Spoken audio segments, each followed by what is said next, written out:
Welcome everyone to Future Flow. Here I talk about crypto, the world of AI, macroeconomics, and everything surrounding it.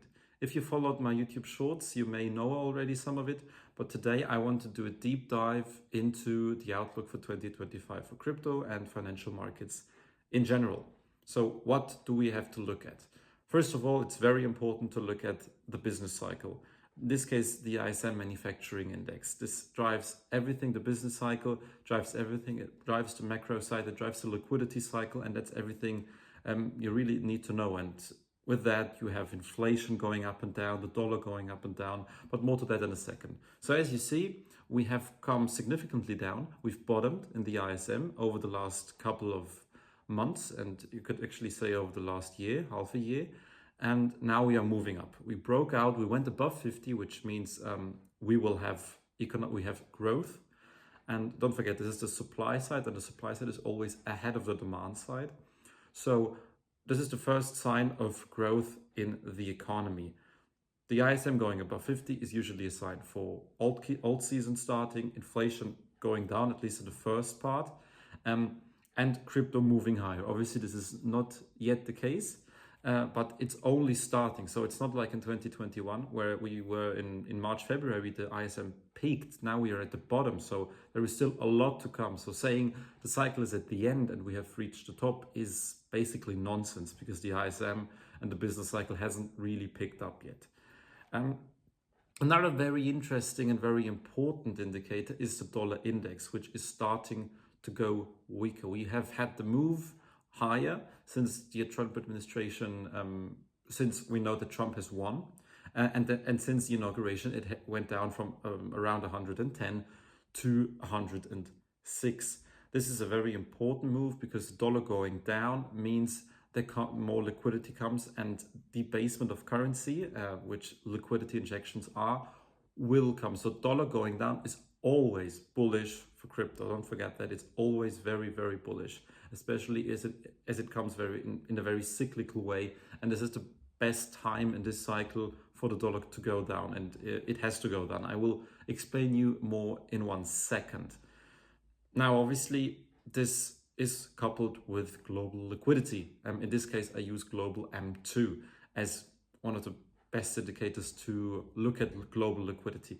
And as you can see here very, very well, we've seen this sideways move and this wedge in 2018, 2019, 2020, and then a huge breakout of global liquidity just going into the skies. Obviously, this was because of the pandemic. It came from all around the world, US, Europe, China, because they had to stimulate. But we are seeing a similar wedge from 2021 to 2024.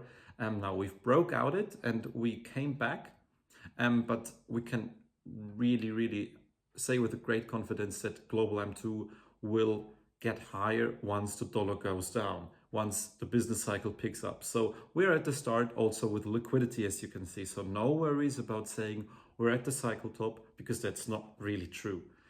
And obviously the liquidity needs to come from somewhere. We see in the United States rates staying relatively steady, in Europe as well.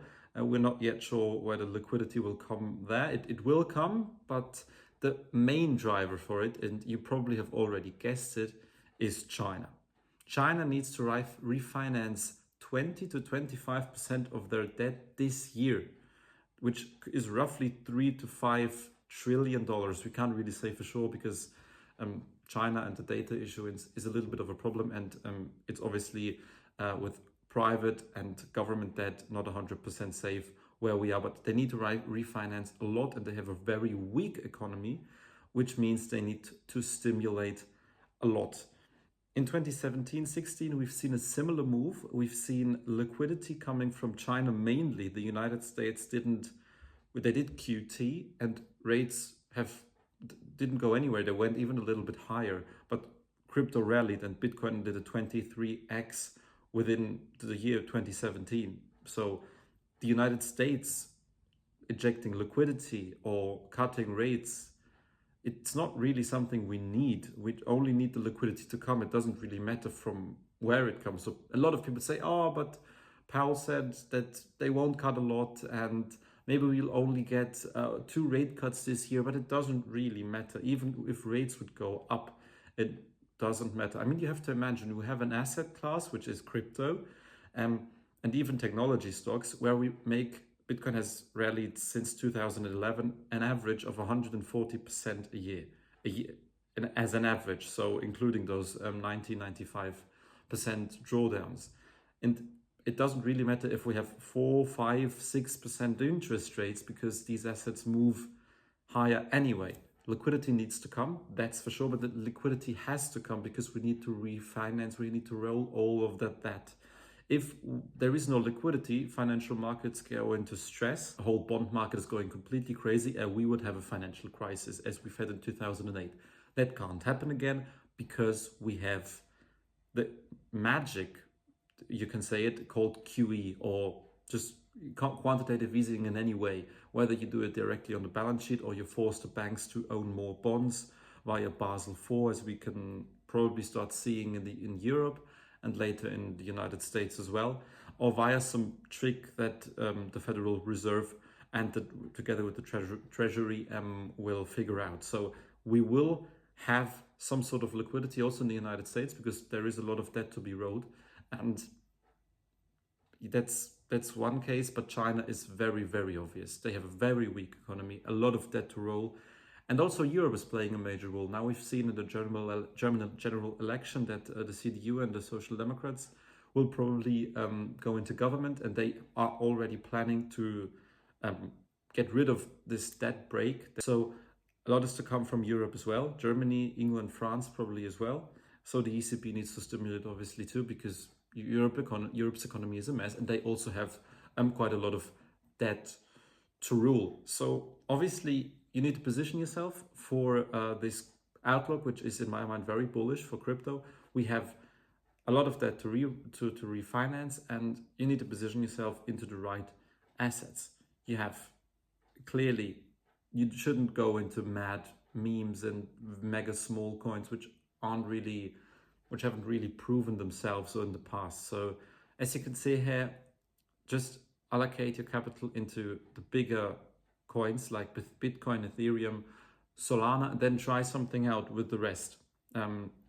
With your rest 20-30% of capital. Go into XRP, which has been breaking out of this long and huge side pattern recently, and is looking like it's a fantastic chart. Doge is obviously very interesting since Elon Musk is involved in it, and there are some speculations that he may use it on X, but I will do a separate video on Doge as well. And obviously you can go for some smaller coins like Sui, which has outperformed basically everything over the last couple of months. Near and Celestia, for example, which are interesting projects. So you have to look at them, and you have to look which one is outperforming. But that's in general how you should position yourself. Don't go into mad meme stuff like the Trump coin, which is complete nonsense. It's just a stupid meme, and you shouldn't really consider those. And don't aim for the 100x, because you won't make it. But crypto does a great return, also in only a year. So keep your head down, focus, zoom out, especially in these difficult times we are living now, with the crypto markets crashing a little bit. But we should be fine. So thanks for watching. Leave a like, subscribe, and we'll see you very soon.